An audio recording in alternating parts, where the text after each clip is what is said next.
أعوذ بالله السميع العليم من الشيطان الرجيم. بسم الله الرحمن الرحيم. الحمد لله رب العالمين، اللهم صل وسلم وبارك على أشرف المرسلين محمد النبي الخاتم وعلى آله وصحبه وأمته أجمعين. اللهم رب اشرح لي صدري ويسر لي أمري واحلل عقدة من لساني يفقه قولي. اللهم أرنا الحق حقا وارزقنا اتباعه وأرنا الباطل باطلا وارزقنا اجتنابه، اللهم آمين. برایان و خوشکان نوێژخێنانی مزگەوتی قەرەتۆغان، السلام عليكم ورحمة الله وبركاته. زۆر خۆم بە خۆشحاڵە زانم لە خزمەت جەنابتانە لەم مەجلیسە پڕخێر و بەرەکەتەیە، لەم شەو مبارەکەیە،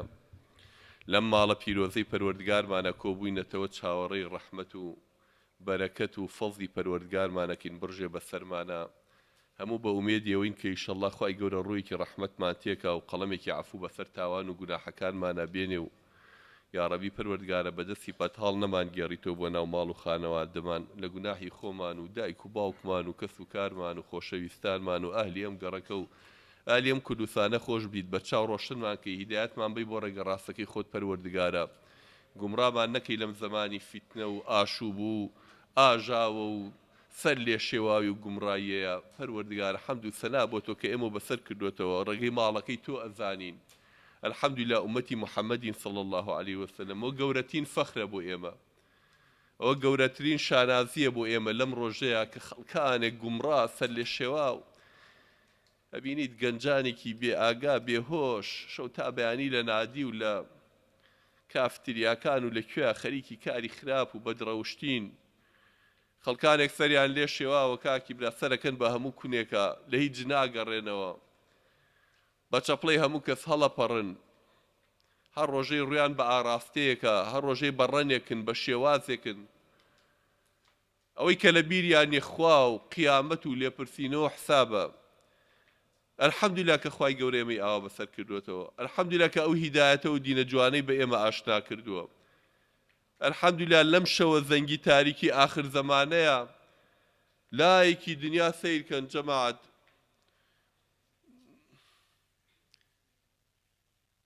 ملیارێک خەڵک زیاتر گا پەرستێ، ملیارێک بتێگە پەرستێ ناوی بوزایە، 2 ملیار بۆ 3 ملیار نەعوذ بالله ئەڵێن عیسا خوا و کوڕی خوایە، ملیارانێک نازانم بت و دار و بەرد و مەیمون و چی و چیە پەرستن، خەڵکانێکی ئەجگار زۆر بەشەرێکی وەکو خۆیان نەپەرستن، عەبدێکی وەکو خۆیان کە لە گۆشت و خوێن و ئێسقانە لێیان بۆ بەخوا و سوجدەی بۆ ئەبەن و لە فەرمانی دەرناچن و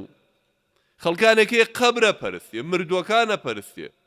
دارە پەرستن، بەردە پەرستن. ئەلحەمدوللا کە پەروەردگاری حەقی دروستکەری عەرز و عاسمان ئێمەی هیدایەت داوە، دڵی پڕنور کردوین، ڕێگەی قورئان و ڕێگەی محەممەد المستەفای صلی الله علیه وسلم پێ نیشان داوین. گەنجە جوانەکان، کەس نەم سەر ئەرزەیە بەقەی ئیماندار و مسلمان بەرچاو ڕۆشن نییە. بڕۆ لەو گەنجی وڵاتانەیە لە خەڵکی ترکورە لە پیرەکانیان پرسە، ئەرێ بڵێ کاکە تۆ لە کوێوە هاتووی، تۆ بۆ لەم سەر دنیایی، کێ تۆی دروست کردووە، باشە دوایەم دنیایە بۆ کوێ ئەچی، چی و بەسەر دێ، حکمت لە بوونە چییە، حکمت لە دروستکردنە چی؟ هیچ نازانێ. ئەڵێ کورە 52 ڕۆژێکە ڕابێرە سەری خۆ بە چی وێشانو. بەس گەنجی ئیماندار، بەس خەڵکی مسلمانی خۆمانە، بەس ئەهلی قورئانن وەڵامی ئەم پرسیارانەیان لایە، بەس ئەهلی قورئانن جوابی ئەم پرسیارانە ئاسانۆ کاکە. ئەو قورئان عەزیمە هەموو شتێکی بۆ ئێمە باس کردووە، جوابی هەموو پرسیارەکانی کە مێشکی مرۆڤایەتی وروژانوە بەخۆی و مەشغوڵ کردووە هەمووی لە قورئانە هەیە، هەمووی لە فەرمودەکانی ڕەسوڵ الله صلی الله علیه وسلم هەیە. هەر لە ئەوەڵە بۆمان باس دەکا خوای گەورە چۆن ئادەمی دروست کرد، ئەم کەون و کائیناتەی چۆن دروست کردووە، بۆ چی دروستی کردووین، ئینسان و جنی لەبەر چی دروست کردووە، بۆچی هاتوینەتە سەر ئەم زەویە، ئێمە ئەسڵ لە کوێ بووین، بۆ هاتین بۆ ئێرە، دوای ئێرە ئەڕۆین بۆ کوێ، کە ئەمرین چیمان بەسەریە لە ناو قەبرە، دوای قەبر و دوای بەرزەخ و دوای زیندوو بوونەوە لە قیامەتە ئینجا چیمان دێتە ڕێ. تێکت دەمە مفەیە ئەمە حەمد و سەنای خوای ئەوێت. بەڵام گەنجە جوانەکان، نوێش خوێنە بەڕێزەکان، گرنگ هەرەوە نییە کە خوای گەورە ئێمەی هیدایەت داوە، گرنگەوەی لەسەر ئەم هیدایەتە تا ئەخیر ثابت بی، نەدۆڕی. چونکە ئەمڕۆ ڕۆژێکە فیتنەکان بە نەوعێکن کابرا بەیانی بە ئیمان و هەڵەسێ پێغەمبەر صلی الله علیه و فەرمێ ئێوارە بە کافریەتەوە ماڵەوە، ئێوارە بە ئیمان هاتوێتە ماڵەوە بەیانی بە کافری ئەڕواتەوە دەرەوە. يصبح الرجل فيها مؤمنا ويمسي كافرا ويمسي مؤمنا ويصبح كافرا يبيع دينه بعرض من الدنيا. دنیای خۆ لە پێناوی دنیا و پاتاڵێکی دنیا قیامەتەکەی ئەفرۆشێ. چی بکەین بۆ ئەوەی نەدۆڕین؟ چی بکەین بۆ ئەوەی شەپۆلی ئەم فیتنانە لەگەڵ خۆیان نەمان بە، بۆ ئەوەی جارێکی کە نەگەڕینەوە بۆ کفر و بۆ زەلالەت و بۆ گومڕایی؟ توی گەنجی جوان کە خوا هیدایەتی یاوی ئەم شەو هاتوویتە ئەم مزگەوت و ماڵی خوایە، ئەدوێ خوا لە خۆ ڕازیکەی. چی بکەی دوای ڕەمەزان شەیتان زەفەرێ پێ نەباتەوە نەبیتەوە بە گەنجە گومڕا فەر لێ شێواوەکەی کە ڕێگەی ماڵی خوا بزرەکەی؟ ئەمە جوابی ئەوێت، ئەمە پرسیارە گرنگەکەیە، بە دوای ئەم جوابەیە بێ بگەڕین. برایان خوشکان، ئیمانی هەموو ئومەتی محەممەد صلی الله علیه و سەلەم کۆکی تۆ بەقی ئیمانی پێغەمبەر نییە صلی الله علیه و سەلەم. ئەو ئیمانی لە دڵی ڕەسوڵ الله بۆ صلی الله علیه و سەلەم ئەگەر لەگەڵ ئیمانی هەموو ئومەتەکەی بیکێشی هێشتا هی پێغەمبەر صلی الله علیه و سەلەم قورسترە. دی ئەم پێغەمبەرە نازدارە دایک و باوکم بە قوربانی بێ هەڵەسا و دانیش ئەیوە اللهم یا مقلب القلوب ثبت قلبي على دينك. ئەی وەرگێڕی دڵەکان، دڵم ثابت کە لەسەر دینەکەی خۆ، دڵم وەرنەگێڕی و بەرەو بێدینی بمبەیتەوە. پێغەمبەری خوا صلی الله علیه و سەلەم اللهم يا مصرف القلوب صرف قلبي على طاعتك. بردوام دعاء کرد حتى خێزانەکەی پێغەمبەر صلی الله علیه و سەلەم خاتو عایشە وتی یا رسول الله ئەو تۆ دایمم دوعایەکەی ئەترسی خوای گەورە تۆش گومڕاکە، ئەترسی تۆش سەرێ لێ بشێوێت؟ فەرمووی ئەرە بەخوا عایشە، ئەرە والله عایشە منیش دەترسم قلب ابن آدم بين أصبعين من أصابع الرحمن يقلب ما كيف يشاء. فەرمووی دڵی هەموو بەنی ئادەم وا لە بینی دوو پەنجە لە پەنجەکانی خوایە، یەک لەحظەیە چۆنی بێ ئاوەریە گەڕێ. ئای چەندین خەڵکمان دی بانخواز و جبۆ عەمامە لەبەر و مامۆستای ئاینی خوا پەنامان بە دوایی بینیمان دینەکەی کرد بە قوربانی پاتاڵێکی دنیا. جاران باپیرانمان هەر یەک نمونەی هەڵگەڕاوە و دین فرۆشیان لابوو. ئەویش کابرای بوو نازانم پێڵەن شێخی سەنعان ئەڵێن 80 حەجی کردبوو بەهۆی ئافرەتێکی جوولەکە و ئافرەتێکی مەسیحی و دینەکەی فرۆشت. بەڵام ئەمڕۆ هەزارانمان هەیە لەو نەوعانە لە بەردەممانە خوا پەنامان بە. چەندین مامۆستا زانین لەسەر مینبەرەکان وتاریان بۆ خەڵگای و ڕێگەی ڕاستیان پیشانی خەڵگەیە کە لەگەڵ شتێک هاتە پێشەوە مەسلحەتێک هاو لەرزەیەکیان توش بوو کاکە دینەکەی بەجێ هێشت و دۆڕانی. بۆیە بێ هەموو دەقەی هاوار لە خوا بکەین، پەنا بە ئەڵڵا بگرین، بڵێین پەروەردگارە دڵمان ثابت کە لەسەر دینەکەی خۆت. کاکە بە خۆت مەخڵەتێ مەغرور مەبە. ماڵێ کاکە وەڵاک من نەچمە بەهەشتەوە کەس ناچێتە باش، کاکە ئیمانەکەم تەواوە، کاکە عەیبم نییە. ئەبێ خۆت بە هەموو کەس لە گوناحبارتر بزانیت و بزانی هەموو دەقەیەکی ژوای لەسەر خەتەرە. اینجا جەماعەت هیدایەت بە پیری و گەنجیش نییە. بەداخەوەڵم هەنگێ لەوانەی بە تەمەنن گاڵتەیان بە عەقڵی گەنجەی گێت. يعني من حزمة كل أعم مجلسي كابين بآليريا كل حمد والثناء بو الله ما شاء الله لصيان نو بينجي جنجا يا أخي أبي أبوها لصيا بنجاي بتمن بوها كاك وأبي بتمن كزيات اللي ربي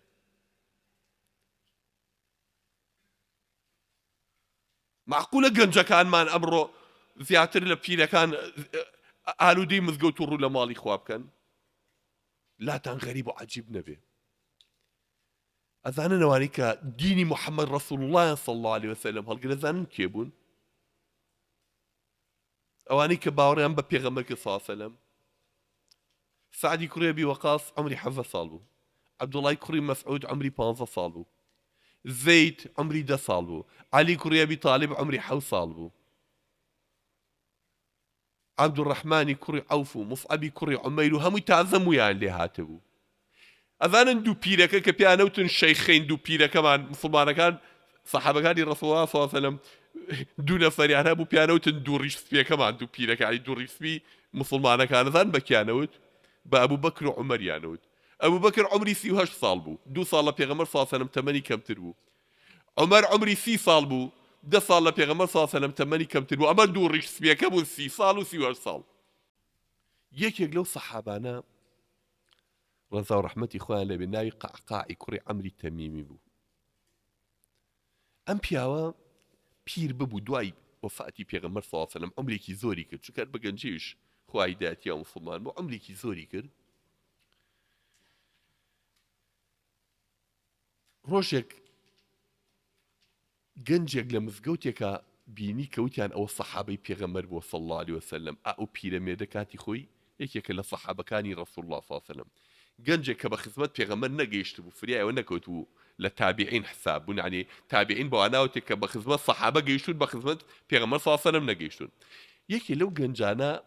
هاتە لایەتی ئەی مامە گیان قوربانی ئەو چاوە بووم کە پێغەمبەری دیوە صلی الله علیه وسلم خۆزگەم منیش لەو سەردەمەی ئێوەیە بوومایە کە بە خزمەت پێغەمبەر بگەیشتمایە صلی الله علیه وسلم قسەیەکە لای زۆری احتیاجیوان نییە شتێکی هەمومانەوە ئاوا تاخوازین بەس دەزانن قەعقاع بۆ قسەیە تووڕە بوو پێی ناخۆش بوو گەنجەکەش وتی مامە گیان بۆ پێ ناخۆشە بۆ تووڕاوی ینی من ئاواتێکم خواستۆ کە لە خزمەت پێغەمبەرا بوومە لەو سەردەمەیە بوومە لە ئێستایان نەبوومە لەگەڵ ئێوەیە بوومە با منیش بەو فەزە گەورەیە شاد بوومایە وتی کوڕەکەم بۆ دانانیشی سپاسی خوا بکەی کە خوای گەورە تۆی هەر لە لۆتی لە دایکە کەوتویتەوە بانگی محەممەد بە گوێ تا دراوە بە مسلمانەتی و بە ئیمانەوە خوا دروستی کردووی واللهی سەردەمی پێغەمبەر صلی الله علیه وسلم وەزعێکی ئەمەگە فیتناوی بوو ئەمەگە عەجیب بوو هەرچی ئەوەی ئێمە بە عاقڵمان زانی بە پیاوی حەکیم و دانامان زانی بە ڕیشسپی و زانای میلەتمان زانی یەکێکی ئیمانی نەهێنا ئەبوو جەهل پیانەوت ئەبوو الحەکەم یعنی پیاوی حکمت و صلح و ئاشتەوایی و عەقڵ بوو لە هەموو کە زیاتر دژایەتی پێغەمبەری کرد صلی الله علیه وسلم هەرچی ڕیشسپیەکان و پیاو ماقوڵەکانە بوو بەرامبەر پێغەمبەر صلی الله علیه وسلم بوون بە دوژمن ئەی کێم دینەی سەرخست ئەی کێ شوێن پێغەمبەر صلی الله علیه وسلم شوانێک و عەبدێکی ژێردەستەی وەکو بیلال و وەکو سوهەیب و ئاوارەیەکی وەکو سەلمانی فارسی و مناڵێک و گەنجێکی وەکو عەلی و وەکو زەید و ئەمانە دینی خۆیان سەرخست لەبەر خۆتان پێکەم نەبێ گوڵە جوانەکانیەوەش خوای گەورە کەوەی بەسەر کردوێتەوە ئالەم ڕۆژی زەمانی فیتنە و هاتو هەوارەیە ئەم ڕۆزانن پێوتێ زەمانێکی پێغەمبەر صلی الله علیه وسلم پێش 1400 ساڵ بەم زەمانەی ئێمە فەرمێت چی ناوی ناوە زەمانی چی پێوتێ زەمان الهەرج زەمانی هەرج پێغەمبەر صلی الله علیه وسلم لە صحیح بوخاریە حەدیثێک هاتوو کۆمەڵی نیشانەی قیامەتمان بۆ بازەکە ئەفەرمێەوە وەیەکثر الهەرج هەرج زۆرە بێ لە ئاخر زەمانە قالوا وما الهرج يا رسول الله صلى الله عليه وسلم يعني أي بيغمري خواه صلى الله عليه وسلم هرج شيء فرمي القتل كشتن زورة به فماني كشتارا قالوا أكثر مما نقتل يا رسول الله فإننا نقتل في العام من المشركين 1000 أو 2000 أو كذا وكذا يعني يا رسول الله يعني لإساج زياتر خۆ مجاری وایە کە شەڕەکەین لەگەڵم کافرانێ ساڵ لە ساڵێکە 1000 لەوانە کوژین 2000یان لێ کوژین ئەوان لە ئێمە کوژن یعنی لە ئیستا کوشتار زیاتر پێغەمبەر صلی الله علیه وسلم فەرمووی ئەو کوشتارە ناڵێم گورە کوشتاری کافرەوە خێرە نیعمەتە جیهادە ئەوە عیزەتی ئیسلامە باسی ئەوە ناکەم وتیان ئەی چی یا رەسوڵ الله کوشتاری چی فەرمووی مسلمانە کوژێ برا کوژێ ئامۆزە کوژێ کوڕ باوگە کوژێ مامی خۆیە کوژێ دراوسەکەی خۆیە کوژێ ئەوە زەمانی هەڕەجە جا پێغەمبەر صلی الله علیه وسلم فەرمێ عیبادة في الهرج كهجرة إلي ئەڵێ لەو سەردەمی هەڕەجەیە کە ئاوە خەڵک گومڕا ئەبن و قەدری خوێن و ئیمان و ئیسلامەتی و حرمەتی دینداری و برایەتی مسلمانیان لا نامێنێ دەستیانە چێتە خوێنی یەکتر ئەو کەسەی لەو ڕۆژەیە توانێت عیبادەتێکی پاک بکە دەستی خۆی سوور نەکا بە خوێنی براکەی بەخوا وەکو ئەوە وایە لە سەردەمی پێغەمبەرا صلی الله علیه وسلم فەرمێ هیجرەتی کردبێ بۆ لای پێغەمبەری خوا صلی الله علیه وسلم ئەو سەحابانەی لە مەککەوە بە ترس و لەرزەوە ماڵ و حاڵی خۆیان بەجێهێشت هیجرەتیان کرد چون بۆ مەدینەی ڕەسوڵ الله صلی الله علیه وسلم چ پلە و ئەجریکانەی قورئان چەند باسییان نەکات ئەو مهاجرانە یەکەم کەسن کە ئەچنە ناو بەهەشتەوە لە ڕۆژی قیامەتە لەگەڵ پێغەمبەر فاسەلەم کە چییە فەرمێ لەو ئاخر زەمانەیە ئەوانەی لەو زەمانی هەڕەجەیە عیبادەتێکی پاک و پوختەکەن دینەکەی خۆیان نافرۆشت و نادۆڕێنن والله خێری وەکو ئەوان هەیە کە هیجرەتین ئیلەیە وەکو وایە لەم سەردەمەی خۆما هیجرەتە کرد بێ بۆ لای من پێغەمبەر فاسەلەم بفەرمێ ئەوە حەدیثی ڕەسوڵ الله صلی الله عليه وسلم لەبەرەوە قەیدی ئەم زەمانە بزانن خۆتان لەو فیتنانە بە دوور بگرن ئەم سەردەمەی کە پێغەمبەر صلی الله عليه وسلم ناوی ناوە هەڕەج ئەبینی لەو سەرجادەی خەڵک لەسەر هۆڕنێک لەسەر فولێک لەسەر چاوبزکردنەوەیەک خوێن یەکترە ڕژن لە هیچ ناگەڕێنەوە بۆ چونکە لەسەر ئیسلام پەروەردە نەبووە ئەو ئیسلامە زانی فێری چیمانەکە ئەفەرمێ پێغەمبەر صلی الله عليه وسلم فەرمێ لن تدخلوا الجنة حتى تؤمنوا کەستان چاوی بە باش ناکەی و ناچنە باشتۆ تا ئیمانتان نەبێ تا ئیمانتان نەبێ بێ ئیمان چاوی بە باش ناکەوێ ولن تؤمنوا حتى تحابوا کەسیشتان ئیمانی نییە تا یەکترتان خۆش نەوێ تا یەکترتان خۆش نەوەی ئیمانت نییە پێغەمبەرەوە حەدیثی پێغەمبەرە صلی الله عليه وسلم مسلمان برا مسلمانەکەی تەنیشتی خۆی خۆش نەوێ ڕقی لێ بێتەوە حەز بە ملشکانی بکە حەز بە خوێڕشتنی بکە چاڵی بۆ هەڵکەنێ جاسوسی بەسەرەوە بکە تەماع کاتە شەرف و ناموسی تەماع کاتە ماڵ و سەرۆت و سامانی برای چیت تۆ مسلمانی چیت ئیسلام فێری برایەتیەکمانەکە ئەفەرمێ هەموو وەکو ئەندامانی یەک لە ژوان المؤمن للمؤمن كالبنيان پێغەمبەر صلی الله عليه وسلم فەرمێ ئیماندار بۆ ئیمانداری برای وەکو بینایەک وایە چۆن خشت و بلۆکەکان ئاوا ئەخرێتە ناو یەک و ئەچندێ بۆ ئەوەی پێکەوە یەک دیوار دروستکەن ئەفەرمێ بێ ئاوا بن بەداخەواڵم ئێستا باشترین خەڵکی ئەم شار و مەملەکەتە بە نەظەری ئێمە کێ باشترین خەڵکەکانی ئێمە کێ ئەهلی مزگەوتن کات ئەمە هەڵبژاردەکانی خوان ئالەم شەوەیە خەو و ئیسراحەتیان لە خۆیان تێگاوە ئەم هەموو گەنجە جوانە هاتون لەم ماڵی خوایە گوێبیستی ئاەتێک و حەدیثێکی پێغەمبەرە بن صلی الله عليه وسلم ئەمە هەڵبژاردەکانی خوان کە دڵمان بەمانە خۆشە ئەهلی جومعە و جەماعەتەکەن کەچی بەداخەڵی جاری وایە لەناو ئەم جەماعەتەیە ئەو ڕقی لەوە ئەو ڕقی لەوە ئەو حەزەکە ئەو ئابڕووی بچێ ئەو چاڵ بۆ ئەو هەڵەکەنێ وەڵێ ڕووی ئەو ڕەش بێ هەر یەکەی ڕەنێکە هەر یەکەی تامێکە هەر یەکەی ڕووی لە قیبلەیەکە نەعوذ بالله هەر یەکەی بە چەپڵەیەکی هەڵەپەڕێ بە قوربانتان دەست بە دینەکەتانەوە بگرن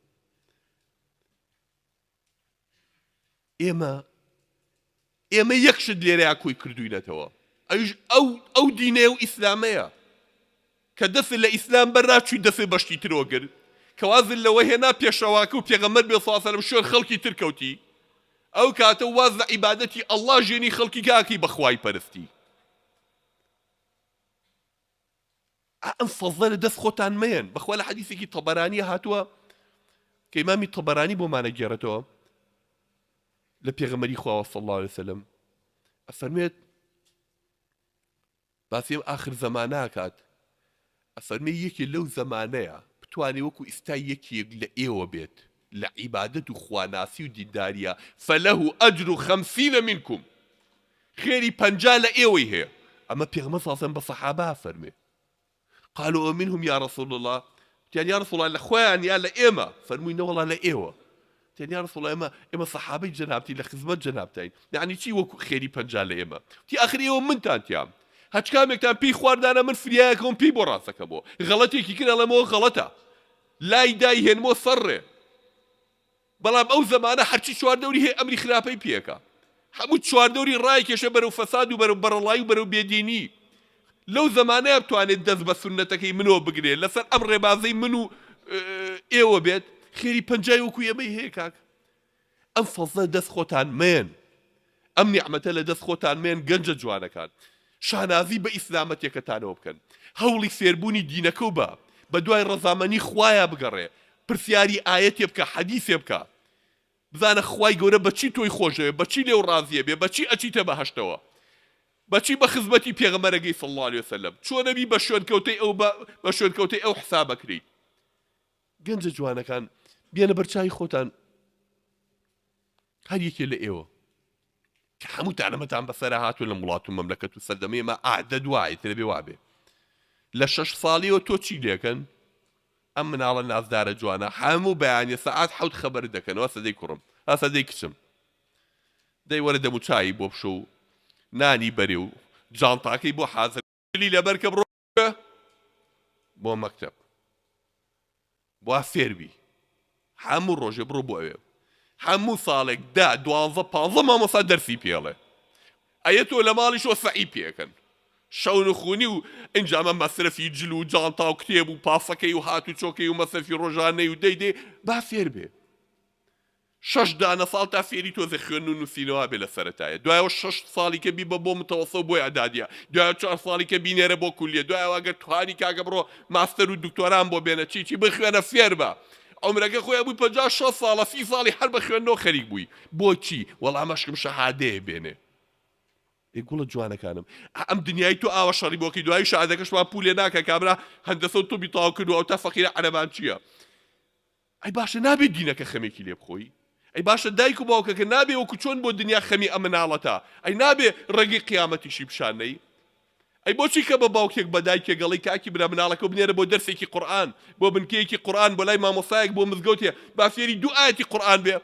دەدوازی لێ بێنە فەقیرە هیلاکە بە دەست مەکتەبەوە بۆی ناکرێت ئەوە ڕاستت خوا باشە تۆ دایک و باوکی ڕاستەقی نەبی مناڵت لە ئاگری دنیا پارێزی ئەی بۆ لە ئاگری قیامەت نایپارێزی ئەی بۆ هەوڵ نای فێری ڕێگە ڕاستەکەی ڕەسوڵ اللهش بێت صلی الله علیه وسلم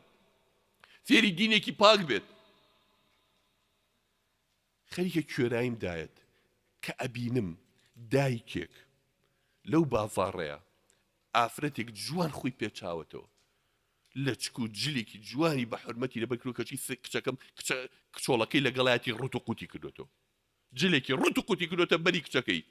خۆت پیر بووی تازە وەڵای لە چکەشی بەسەرەوە بێ خەڵک سەیرێ ناکە باز کچەکە و مووی بە تۆ ئەو فێری حیجاب و داپۆشینەکە بکە خۆتی بۆ دابۆشی ئەو ڕوت کردوێتەوە ئەی ناتێت کاکە تۆ خەمیکی مناڵەکانتان بخۆن خەمێکی ئەولایەکانتان بخۆن لە پاکی خۆیان الحەمدولیلا هاتوونەوە تا هاتوونە ڕۆیان کردوتە ماڵی خوا با ئێمەژە فرسەتە بقۆزینەوە شیرینی ئەم ئیسلامە و قورئانە زیاترکەین بە دڵیانە بیانکەین بە تەلەبەی قورئان فێری ڕێبازە ڕاستەکەی ڕەسوڵڵایەکی صلی الله علیه وسلم هەزار نەوع جەماعەت و حیزب و کۆمەڵ و ڕەن و بەرنامە و چی هەیە لەم دنیایە پێغەمبەر صلی الله علیه وسلم فەرمێ دعاة على أبواب جهنم من أجابهم إليه قذفوه فيها هەموو ئەمانە خەڵک بانکەن بۆ جەهەنەم هەرێک ئێڵێ وەرە سەرفرازی لای منە خۆشبەختی دنیا لای منە وان لێکم هەموو ئێڵێ خەڵک بانکە بۆ جەهەنەم و قوڕەکەم بەسەریە بەس تەنها صراط المستەقیمەکەی رب العالمین ڕاستە هەمووتانە حەدیثەتان بیستووە کاڵە ڕۆژێکیان پێغەمبەر صلی الله علیه وسلم لەگەڵ سەحابەکان ئەوە دانیشت بوو چرکەیەکی بەدەستەوە پێغەمبەر صلی الله علیه وسلم داریکی بەدەستەوە بوو هەر ئاوەڵە بێدەنگ لەناو خۆڵەکە ئەڵە قسەی ناکەی بەش هەموو بێدەنگ بووی لە دەوری لەناو خۆڵەکەی ئاوە خەتێکی پانی کێشە ڕێک دوایش دەتەنیش خەتە پانەکەەوە هەنگی خەت تۆچکەی باریکی بچوک بچووکی کێشە بەنیار ڕەسوڵڵامە چی ئەم خەتانەوە خەتە پانەوە تی ئەم خەتە پانە ئەو سڕات المستەقیمەکەیە کە ئێمە ڕۆژی حەفە دانەجار بەس لە فەرزەکان ئەڵێن ئیهدینە الصراط المستەقیم ئەی خوای گەورە هیدایەتمان بێ بۆ ڕێگە ڕاستەکە ئەمە ڕێگە ڕاستەکە عەدل لەم ڕێگە ڕاستە لادا ئەکەویت یەکێ لەم ڕێگە بچووکە ڕێچکانەوە ڕێچکەکان ئەم ڕێچکانەش هەرێکی شەیتانێکی لەسەر وەسا خەڵک باکاڵێ وەرە ڕێگەکەی ئێمە ڕاستە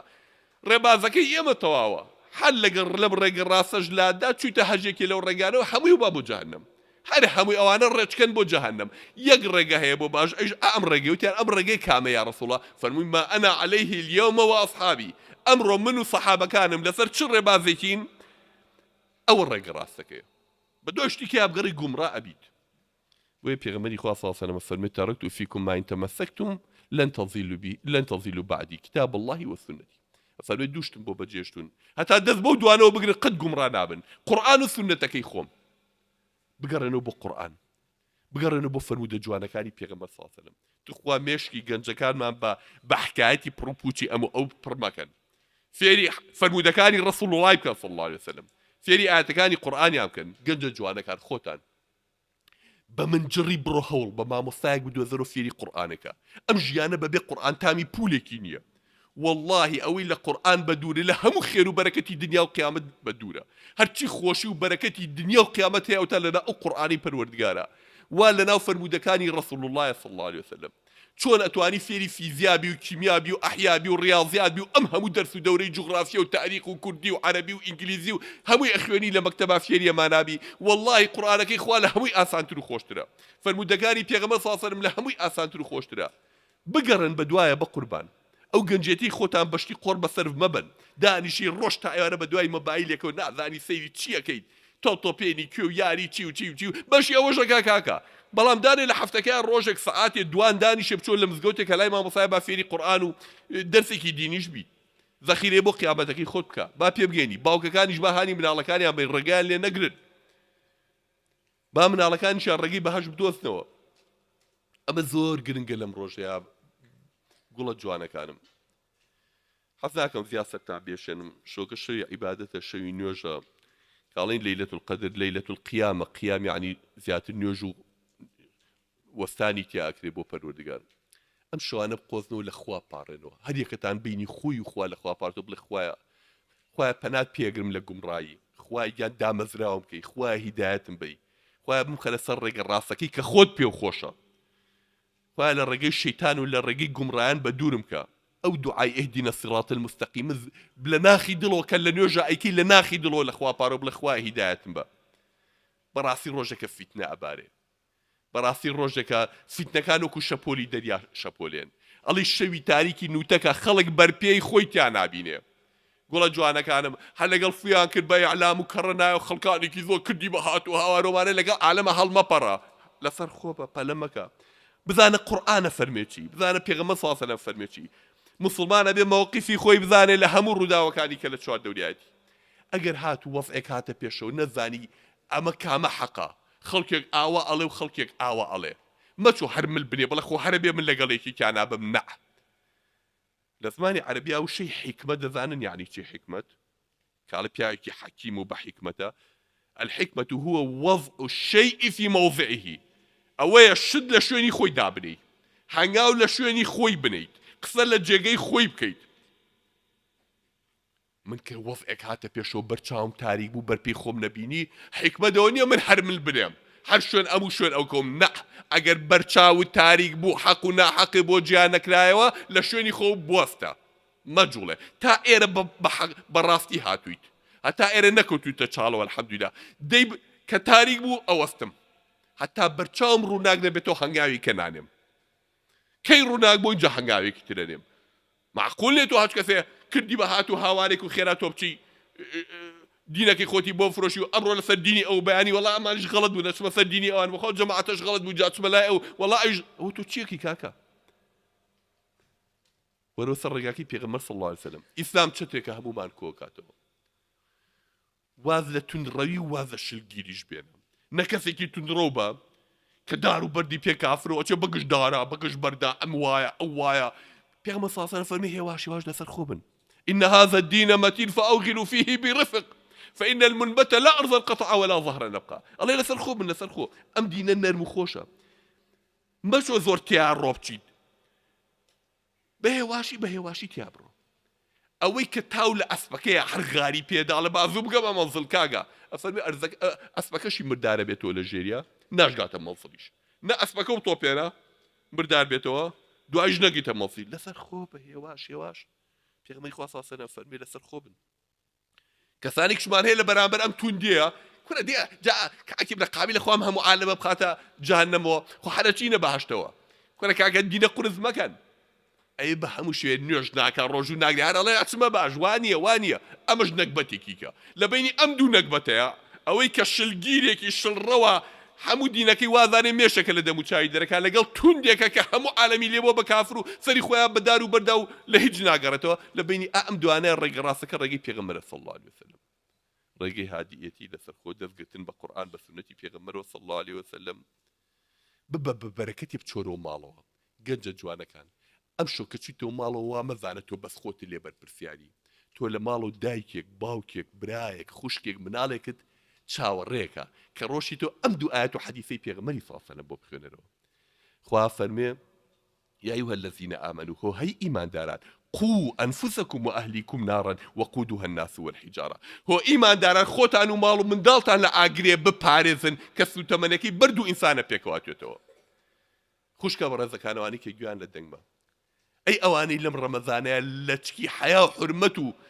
شەرعی خواتان پۆشی و فەرمانی خواتان جێبەجێ کردووە کچە جوانەکانم خوا بەس لە ڕەمەزانە نییە خوا پێش ڕەمەزان و دوای ڕەمەزانیش هەر خوایە ئەو واجبەی کە بە تۆی داوە هەر بۆ ڕەمەزان نییە پێش ڕەمەزان و دوای ڕەمەزانیش هەر واجبە لەسەرت شەرم لە خوا کە جارێکی کە مەگەڕێنەوە بۆ گومڕایەکە وەک چۆن خوا لە ڕەمەزان ئەیدایەتیە یەکجار قەرار بە لەگەڵ خوای خۆتە